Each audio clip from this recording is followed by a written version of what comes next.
यहाँ बहुत बहुत स्वागत, नमस्कार। कैसे हैं आप लोग?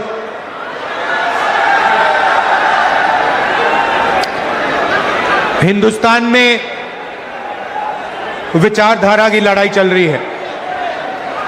एक तरफ कांग्रेस पार्टी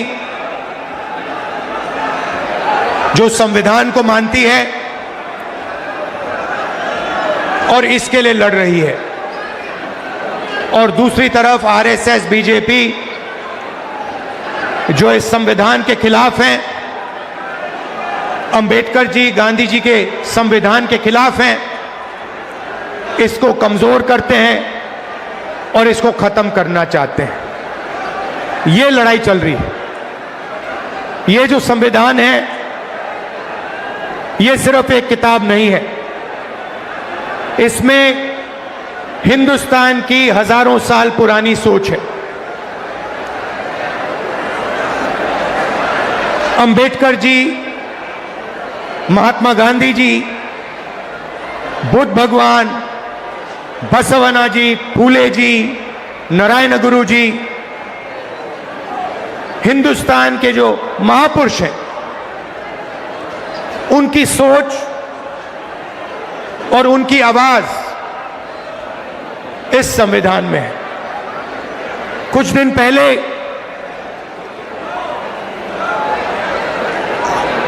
आरएसएस के नेता मोहन भागवत ने कहा कि हिंदुस्तान को 15 अगस्त 1947 में आजादी नहीं मिली, वो झूठी आजादी थी। सच्ची आजादी मोदी जी के आने के बाद मिली। भाइयों और बहनों, यह सीधा संविधान पर आक्रमण है। इन्होंने पहले, लोकसभा से पहले संविधान को रद्द करने की कोशिश की। इन्होंने कहा कि 400 पार हमारी सीटें आएंगी, और जब सीटें आएंगी हम संविधान को खत्म कर देंगे, बदल देंगे। उनके सामने इंडिया गठबंधन और कांग्रेस पार्टी खड़ी हुई, हमारे कार्यकर्ता खड़े हुए, और लोकसभा में 400 पार छोड़ो, लोकसभा में नरेंद्र मोदी जी को इस पर मत्था टेकना पड़ा था। जब वो अंदर घुसे थे, मत्था टेक कर घुसे थे। भाई और बहनों, एक बात याद कीजिए और इसको भूलिए मत। जिस दिन ये संविधान खत्म हो गया, उस दिन हिंदुस्तान के गरीब लोगों के लिए इस देश में कुछ नहीं बचेगा। दलितों के लिए, आदिवासियों के लिए, पिछड़ों के लिए देश में कुछ नहीं बचेगा। लक्ष्य इनका यही है। आप देखिए, 2-3 अरबपतियों को सारे के सारे कॉन्ट्रैक्ट्स दे देते हैं। अदानी, अंबानी जैसे लोगों को हिंदुस्तान का पूरा धन पकड़ाया जा रहा है। इस संविधान में कहां लिखा है कि हिंदुस्तान का धन अदानी के हवाले कर देना चाहिए? मुझे दिखाओ कहां लिखा है इस संविधान में। संविधान में लिखा है हिंदुस्तान के सारे नागरिक एक समान है। संविधान में लिखा है कि हर हिंदुस्तानी को सपना देखने का, भविष्य बनाने का मौका होना चाहिए। आज 50 साल से सबसे ज्यादा बेरोजगारी आज हिंदुस्तान में है। अरबपति हजारों करोड़ रुपए बच्चों की शादी में खर्च कर देते हैं। कोई 10 करोड़ की घड़ी पहनता है, कोई 15 करोड़ की घड़ी पहनता है, मगर अगर आप अपने बच्चों की शादी करवाना चाहते हो तो आपको कर्जा लेना पड़ता है। आपके घर में पैसा नहीं है। क्यों नहीं है? क्योंकि रोजगार नहीं है। और भाइयों और बहनों, एक बात भूलिए मत, जितना अदानी और अंबानी आगे बढ़ेंगे, जितना धन इन अरबपतियों के हाथ में जाएगा, उतना कम रोजगार आपके बच्चों को मिलेगा। ये नोटबंदी जो इन्होंने की, जो जीएसटी लागू की है, ये हिंदुस्तान के गरीब लोगों को खत्म करने के औजार है। दोस्तों नमस्कार, न्यूज़ 9 लॉन्चर पर आपका स्वागत है हमारे विशेष खास कार्यक्रम प्राइम टाइम शो में। जी हाँ दोस्तों, बहनों और भाइयों, देवियों सज्जनों, काफ़ी दिनों बाद हम आपसे अपने प्राइम टाइम शो पर आज विशेष खास पेशकश में हम आपको मध्य प्रदेश के ऐतिहासिक और देश के संविधान निर्माता कहे जाने वाले डॉक्टर भीमराव अंबेडकर के उस पावन पुनीत शहर मऊ लेकर चल रहे हैं। जी हाँ दोस्तों, मऊ आज एक ऐसा ऐतिहासिक दिन था मऊ के लिए, जहां भारतीय संविधान की जद्दोजहद या उसको बचाने की कवायद में जुड़ी कांग्रेस पार्टी के कार्यकर्ता ही नहीं, नीचे से लेकर टॉप बॉटम तक के सभी अधिकारी, नेता और देश के शैडो प्रधानमंत्री कहे जाने वाले राहुल गांधी अपनी बहन प्रियंका के साथ मऊ पहुंचते हैं। मऊ में जो आज कार्यक्रम रखा गया वह जय भीम, जय बापू, जय संविधान। जी हाँ दोस्तों, बहनों और भाइयों, संविधान बचाने को लेकर कवायद में जुटी कांग्रेस, डग डग पर, पग पग पर कांग्रेस संविधान और मुख्य सत्ताधारी पार्टी भारतीय जनता पार्टी और आरएसएस को निशाने पर लेकर बात ही नहीं कर रही बल्कि दहाड़ रही है। आज आप हमारी तस्वीरों में देख रहे हैं कि कैसे मऊ में ऐतिहासिक कांग्रेस की जो है आम सभा तो थी ही, साथ ही राहुल गांधी जब मंच से दहाड़े तो उन्होंने अपनी प्रतिद्वंदी पार्टी और नेताओं की बखियां उधेड़ कर रख दी। जी हाँ दोस्तों, इन दिनों कांग्रेस पार्टी के top bottom leader Rahul Gandhi विगत कई दिनों से या महीनों से, जब से लोकसभा के चुनाव संपन्न हुए हैं, उसके पहले से समूचे भारत देश को अपने कदमों से तो नाप ही चुके हैं। जो उनकी पैदल यात्रा हुई थी वो ऐतिहासिक थी। राहुल गांधी की जो छवि विपक्ष के नेताओं ने पप्पू के तौर पर गढ़ी थी, उस छवि से निकलकर राहुल गांधी आज क्षितिज पर, विश्व के पटल पर या देश के पटल पर एक बेहतरीन नेता और मार्गदर्शक के रूप में उभर कर सामने आए हैं।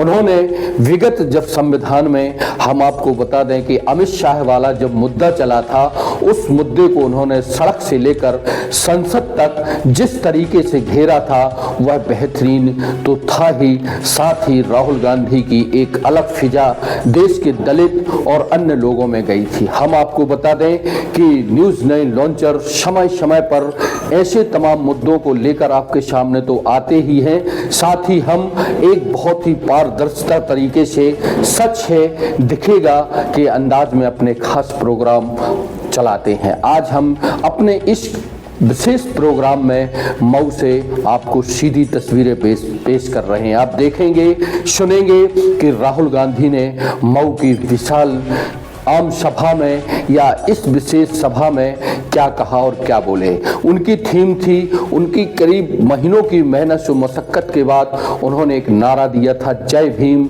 जय बापू और जय संविधान। तीनों चीज़ों को लेकर हम अगर बात करें तो जय भीम का मतलब होता है जो दलित, पिछड़े, दलित, आदिवासी और संविधान में आस्था और विश्वास रखने वाले लोगों को जोड़कर। वैसे तो देश में संविधान की महत्वता है, लेकिन अगर हम राहुल गांधी की बात करें तो राहुल गांधी कहने से नहीं चूक रहे कि भारतीय जनता पार्टी के सत्ता में मदचूर नेता संविधान की धज्जियां उड़ा रहे हैं और संविधान को बदलने की कोशिश कर रहे हैं। लेकिन जैसे ही राहुल गांधी ने संविधान का राग अपनाते हुए छेड़ा और संविधान की किताब हाथ में लेकर जब वो किसी रैली या चुनाव में जाते हैं तो दूसरे मुख्य पार्टियों की चूलें हिल जाती हैं। उन्होंने इस मुद्दे को इस कदर पकड़ा कि अब हम अगर बात करें तो भारतीय जनता पार्टी के रहनुमा या नेता अब संविधान का गुण अनुवाद करने लगे हैं। आज हम बीते रोज गणतंत्र दिवस की हम बात करें तो गणतंत्र दिवस पर चाहे योगी हो, चाहे मोदी हो, चाहे कोई भी टॉप बॉटम लीडर हो भारतीय जनता पार्टी के, वो संविधान की शान में कसीदे करते हुए देखे तो गए ही, साथ ही भीमराव अंबेडकर की भी बात बड़े ही करीने से कसीने के साथ कर रहे थे। राहुल गांधी ने बता दिया कि अगर संविधान से छेड़खानी करेंगे तो हम कहीं आपको छोड़ेंगे नहीं। वहीं हम आपको जय भीम की भी बात बता चुके हैं, बापू को बीच में लेकर आ रहे हैं। जी हां दोस्तों, अपने देश के राष्ट्रपिता कहे जाने वाले महात्मा गांधी ने जो देश के लिए योगदान दिया था बहुत ही अद्भुत, अकल्पनीय और विस्मयकारी तो था ही। आज बापू की भी कहीं ना कहीं कांग्रेस पार्टी के अगर नजरिया से देखें तो बापू की भी उपेक्षा ये लोग कर रहे हैं, हर एक नाम परिवर्तन करके। अब हम अगर बात करें दिल्ली के, जहां पे कल गणतंत्र दिवस के अवसर पर बेहतरीन रंगारंग कार्यक्रम हुए, या जो कार्यक्रम बहुत ही मतलब देश की आज़ादी के बाद से शुरू होता रहा था, उसका नाम राजपथ हुआ करता था। राजपथ का नाम बदलकर मोदी जी ने कर्तव्य पथ कर दिया है। हर एक चीज के नाम परिवर्तित करना और अपना नाम थोपना या अपना नाम चस्पा करना वर्तमान सरकार की नीति और सुविधा बन गई है। वह हर चीज में अपनी पट्टिका, अपना ही सब चीज चाहते हैं। बहरहाल संविधान, बापू और भीम, तीन चीजों की कॉम्बिनेशन के तरीके से महीनों की तैयारी से आज लाख आदमी मऊ में जुटे, और मऊ की भीड़ और मऊ की बात आप हमारी स्क्रीन पर आप देखेंगे, सुनेंगे तो आपको लगेगा कि निश्चित ही देश में कहीं ना कहीं मुख्य विपक्षी पार्टी कांग्रेस का माहौल बन तो रहा ही है, लेकिन इनके पास एजेंसियां गिरवी और धरोहर रखी होने की वजह से शायद ये मंसूबे दूसरों के फेल कर देते हैं। बहरहाल दोस्तों, आज मऊ की इस बड़ी ऐतिहासिक सभा को हम आपको प्यारे दर्शकों को, देश के अन्य पार्टियों को चाहने वाले और कांग्रेस के या देश के अन्य जय भीम, जय संविधान, जय बापू की इस बड़ी खबर को हम आप तक पहुंचा रहे हैं। आपसे हमारी विनम्रता पूर्वक अपील है कि आप हमारे न्यूज़ 9 लॉन्चर को सब्सक्राइब करें, शेयर करें, कमेंट्स करें और बेल आइकन की घंटी दबाएं, जिससे हमारे अपडेट आप तक लगातार पहुंचते रहे। मऊ की इस बड़ी खबर से राजेश की तिवारी न्यूज़ 9 लॉन्चर की टीम को इजाजत दीजिए। बने रहें, नमस्कार, शपथ है। 90% आबादी को पता लग जाएगा कि इस देश में हमारी कितनी भागीदारी है।